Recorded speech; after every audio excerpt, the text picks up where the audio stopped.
ಬಿಡದಿಯ township ಬಡಿದಾಟ ದಿನದಿಂದ ದಿನಕ್ಕೆ ಜೋರಾಗ್ತಾ ಇದೆ. ಕೆಲವರು ಒಂದಿಂಚು ಭೂಮಿಯನ್ನ ಕೊಡಲ್ಲ ಅಂತ ಹಠಕ್ಕೆ ಬಿದ್ರೆ, ಇನ್ನೂ ಕೆಲವರು ಸರ್ಕಾರದ ನಿರ್ಧಾರಕ್ಕೆ ನಮ್ಮ ಸಮ್ಮತಿ ಇದೆ ಅಂತಿದ್ದಾರೆ. ಇದರ ಮಧ್ಯೆ ರಾಜಕೀಯ ಕದನವೂ ಜೋರಾಗ್ತಿದೆ.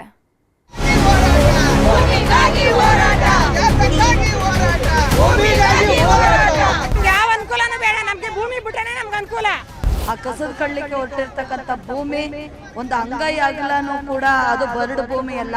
ಕೋಲಾರದಲ್ಲಿ ಚಿನ್ನ ಸಿಗ್ಬೋದು, ಚಿನ್ನದ ಗಣಿ ಇರ್ಬೋದು. ಕೋಲಾರದಲ್ಲಿ ನಾವು ಭೂಮಿ ಮೇಲೆ ಚಿನ್ನ ಬೆಳಿತೀವಿ. ಅವನು ಕೋಟಿ ಕೊಟ್ಟು ನಾವು ಕೊಡಲ್ಲ ಜಮೀನು. ಮಕ್ಕಳದ ಭವಿಷ್ಯ ಅಲ್ಲ, ಸರ್ವನಾಶ ಮಾಡಕ್ಕೆ ಈ ಯೋಜನೆ ಮಾಡ್ತಾ ಇರೋದು. ಈಗ ಒಳ್ಳೆ ಡಿ ಕೆ ಶಿವಕುಮಾರ್ ಒಳ್ಳೆ ಇದು ಮಾಡೋರಲ್ಲ, ಅದಕ್ಕೆ ನಮ್ಮ ಬೆಂಬಲ ಇದೆ. ನಾವು ಜಮೀನು ಕೊಡ್ತಾ ಇದೀವಿ ಡಿ ಕೆ ಶಿವಕುಮಾರ್ಗೆ. ಮೇಡ್ ಭೂಮಿ ನೀರಿಲ್ಲ, ಅದಕ್ಕೆ ಬೆಳೆಯೋಕ್ಕಾಗಲ್ಲ, ಪಾಳು ಬಿದ್ದದೆ. ನೀರು ಸರಿ ಇಲ್ಲ, ಅದ್ರ ದೇಶದಿಂದ ಬಿರ್ನ ಅಕ್ವೈರ್ ಆಗ್ಬಿಡ್ಲಿ ಅಂತ ನಾವು ತೀರ್ಮಾನ ಮಾಡಿದ್ವಿ.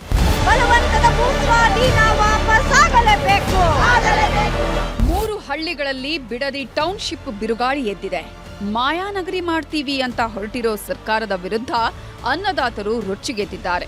ಜೀವ ಬಿಟ್ರೂ ಜಾಗ ಬಿಡಲ್ಲ ಅಂತ ಪ್ರತಿಭಟನೆಗಿಳಿದಿದ್ದಾರೆ. ಹೀಗಾಗಿಯೇ ದಶ ದಿಕ್ಕಲ್ಲೂ ಆಕ್ರೋಶದ ಕೂಗು ಕೇಳೋದಿಕ್ಕೆ ಶುರುವಾಗಿದೆ.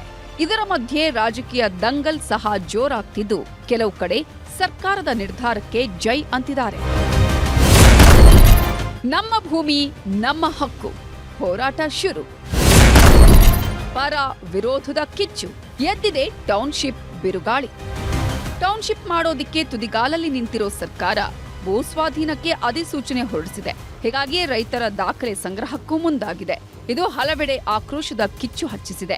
ಇದರ ಮುನ್ನುಡಿಯಾಗಿ ಇವತ್ತು ರೈತ ಮಹಿಳೆಯರು ಬೈರಮಂಗಲ ಚಲೋ ಶುರು ಮಾಡಿದ್ದಾರೆ. ಅಖಿಲ ಭಾರತ ಜನವಾದಿ ಮಹಿಳಾ ಸಂಘಟನೆ ಭಾರೀ ಹೋರಾಟ ನಡೆಸಿದ್ದು, ನಮ್ಮ ಭೂಮಿ ನಮ್ಮ ಹಕ್ಕು, ಯಾವುದೇ ಕಾರಣಕ್ಕೂ ಭೂಮಿ ಬಿಟ್ಕೊಡಲ್ಲ ಅಂತ ಘೋಷಣೆ ಮೊಳಗಿಸಿದ್ದಾರೆ.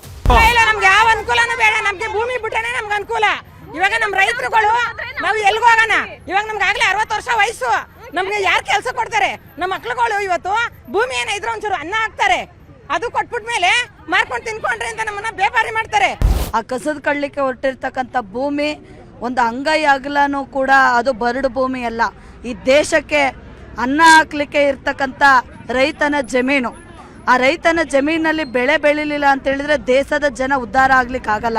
ಒಂದ್ ಕಡೆ ಭೂಮಿ ಬಿಡಲ್ಲ ಅನ್ನೋ ಹೋರಾಟ ನಡೀತಿದ್ರೆ, ಇನ್ನೊಂದ್ ಕಡೆ ಸರ್ಕಾರದ ನಿರ್ಧಾರಕ್ಕೆ ಹಲವರು ಸೈ ಅಂತಿದ್ದಾರೆ.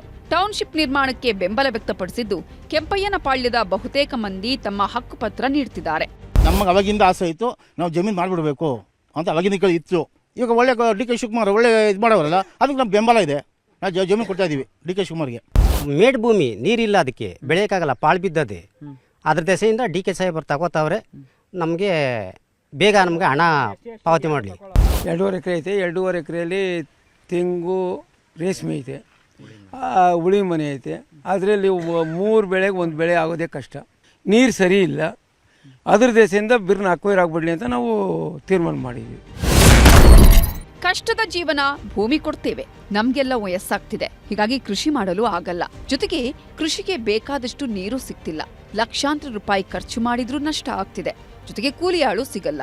ಕೂಲಿ ಕೊಡೋದು ಸಹ ನಮ್ಗೆ ದುಬಾರಿಯಾಗಿದ್ದು, ಮಕ್ಕಳ ಮದುವೆ ಹಾಗೂ ಭವಿಷ್ಯಕ್ಕೆ ದುಡ್ಡು ಬೇಕೇ ಬೇಕು. ಲಕ್ಷ ಕೊಡೋ ಭೂಮಿಗೆ ಕೋಟಿ ಕೊಡ್ತಿದ್ದಾರೆ. ಇಲ್ಲೇ ಇದ್ರೆ ಕಲುಷಿತ ನೀರನ್ನೇ ಬಳಸಿ ಕೃಷಿ ಮಾಡಬೇಕಿದೆ. ಈ ಹಿಂದೆ ಕುಮಾರಸ್ವಾಮಿ ರೆಡ್ ಝೋನ್ ಮಾಡಿದ್ಯಾಕೆ ಅಂತ ಕೆಂಪಯ್ಯನಪಾಳ್ಯದ ಜನ ಪ್ರಶ್ನೆ ಮಾಡ್ತಿದ್ದಾರೆ. ಸರ್ಕಾರದ ವಿರುದ್ಧ ದಳಪತಿಗಳ ತ್ರಿಶೂಲ ವ್ಯೂಹ. ಬಿಡದಿ ಟೌನ್ಶಿಪ್ ವಿಷಯವಾಗಿ ದಳಪತಿಗಳು ಸಮರಕ್ಕಿಳಿದಿದ್ದಾರೆ. ಸರ್ಕಾರದ ನಿರ್ಧಾರದ ವಿರುದ್ಧ ಕೆರಳಿ ಕೆಂಡವಾಗಿರೋ ದಳನಾಯಕರು ತ್ರಿಶೂಲ ವ್ಯೂಹ ಹೂಡೋದಕ್ಕೆ ಮುಂದಾಗಿದ್ದಾರೆ.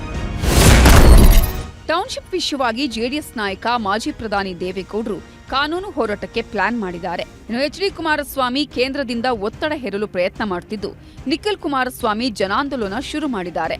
ಹೀಗೆ 3 ದಿಕ್ಕಿಂದಲೂ ಕಟ್ಟಿ ಹಾಕೋದಿಕ್ಕೆ ಅಖಾಡ ರೆಡಿ ಮಾಡ್ತಿದ್ದಾರೆ. ಇನ್ನು ಟೌನ್ಶಿಪ್ ವಿಷಯವಾಗಿ ಪ್ರತಿಕ್ರಿಯೆ ನೀಡಿದ ಸಿಎಂ ಡಿಕೆ ಶಿವಕುಮಾರ್, ನಾನು ಯಾರಿಗೂ ಉತ್ತರ ಕೊಡಲು ತಯಾರಿಲ್ಲ, ಇದನ್ನ ಮಾಡಿದ್ದೇ ಕುಮಾರಸ್ವಾಮಿ ಅವರು. ರೈತರೆಲ್ಲರೂ ಈಗಾಗಲೇ ಒಪ್ಪಿದ್ದಾರೆ, ರಾಜಕಾರಣ ಮಾಡೋರು ಮಾಡ್ಲಿ ಅಂತ ಟಾಂಗ್ ಕೊಟ್ಟಿದ್ದಾರೆ. ಕುಮಾರಸ್ವಾಮಿ ಅವರೇ ಇದಕ್ಕೆ ಇಂಡಸ್ಟ್ರಿಯಲ್ ಟೌನ್ ಯಾರು ಮಾಡಿದ್ದು? ಆರೋಳಿ ಇಂಡಸ್ಟ್ರಿಯಲ್ ಟೌನ್ ಯಾರು ಮಾಡಿದ್ದು? ಆ ಜಮೀನು ರೈತರು ಹೋಗಿಲ್ವಾ? ಈಗ ರೈತರೆಲ್ಲ ಒಪ್ಕೊಂಡಿದ್ದಾರೆ. ರಾಜಕಾರಣ ಮಾಡಬೇಕು ಅಂತಿದ್ರೆ ರಾಜಕಾರಣ ಮಾಡಬೇಕು. ಇನ್ನು ಬಿಡದಿ ಟೌನ್ಶಿಪ್ ವಿರುದ್ಧ ದಳಪತಿಗಳು ಸಮರ ಸಾರ್ತಿದ್ದಂತೆ ಕಾಂಗ್ರೆಸ್ ನಾಯಕರು ನಿಗಿ ಕೆಂಡ ಕಾಡ್ತಿದ್ದಾರೆ. ಇದೇ ವಿಷಯವಾಗಿ ಮಾತಾಡಿದ ಶಾಸಕ ಎಚ್ ಸಿ ಬಾಲಕೃಷ್ಣ, ಚಾಮುಂಡೇಶ್ವರಿ ಮುಂದೆ ಬಂದು ಪ್ರಮಾಣ ಮಾಡಲಿ ಅಂತ ಸವಾಲ್ ಹಾಕಿದ್ದಾರೆ. ಇದಕ್ಕೆ ಧ್ವನಿಗೂಡಿಸಿದ ಚೆಲುವರಾಯಸ್ವಾಮಿ ಭ್ರಷ್ಟಾಚಾರದ ಬಗ್ಗೆ ಮಾತಾಡೋದಕ್ಕೆ ಕುಮಾರಸ್ವಾಮಿಗೆ ನೈತಿಕತೆ ಇಲ್ಲ ಅಂದಿದ್ದಾರೆ. ಅವ್ರು ಚಾಮುಂಡೇಶ್ವರಿ ಪೂಜೆ ಮಾಡ್ತಾರಲ್ವ, ಮೊದಲಿಂದ ಕೂಡ ನಾನು ಚಾಮುಂಡೇಶ್ವರಿಯ ಭಕ್ತ ಅಂತ ಹೇಳ್ಕೊಂಬಂದವ್ರಲ್ಲ, ಬಂದು ಹೇಳಿ ಪ್ರಮಾಣ ನಾವೇ ಮಾಡ್ತೀವಿ. ಅವ್ರು ಬರದೇ ಇದ್ರು ಒಂದು ಡೇಟ್ ಫಿಕ್ಸ್ ಮಾಡ್ತೀವಿ. 2018 ಹಿಂಗೆ ಹೇಳಿದ್ರು ಅಂತ ನಾವೇ ಅಲ್ಲಿ ಕರ್ಪೂರ ಹಚ್ಚಿ ಪ್ರಮಾಣ ಮಾಡ್ಬರ್ತೀವಿ. ಅವ್ರು ಬರ್ಬೋದು ಬಿಡ್ಬೋದು, ಇಲ್ಲ ನಾನು ಹಿಂಗೆ ಹೇಳಿಲ್ಲ ಅಂತ ಬಂದು ಅವರಾಗಲಿ ಅವ್ರ ಸುಪುತ್ರ ಆಗಲಿ ಬಂದು ಹಚ್ಚಲಿ.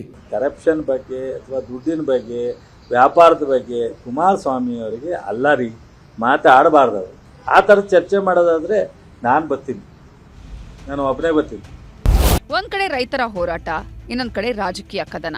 ಇದೆಲ್ಲದರ ಮಧ್ಯೆ ಜೂನ್ 21ಕ್ಕೆ ಜೆಡಿಎಸ್ ಪಾದಯಾತ್ರೆ ಹಮ್ಮಿಕೊಂಡಿದೆ. ಹೀಗಾಗಿ ಎಲ್ಲಿಗೆ ಬಂದು ನಿಲ್ಲುತ್ತೋ ಕಾದು ನೋಡಬೇಕು. ಕಾರ್ತಿಕ್ ಜೊತೆ ವೆಂಕಟೇಶ್, ನ್ಯೂಸ್ 18 ಬೆಂಗಳೂರು ದಕ್ಷಿಣ.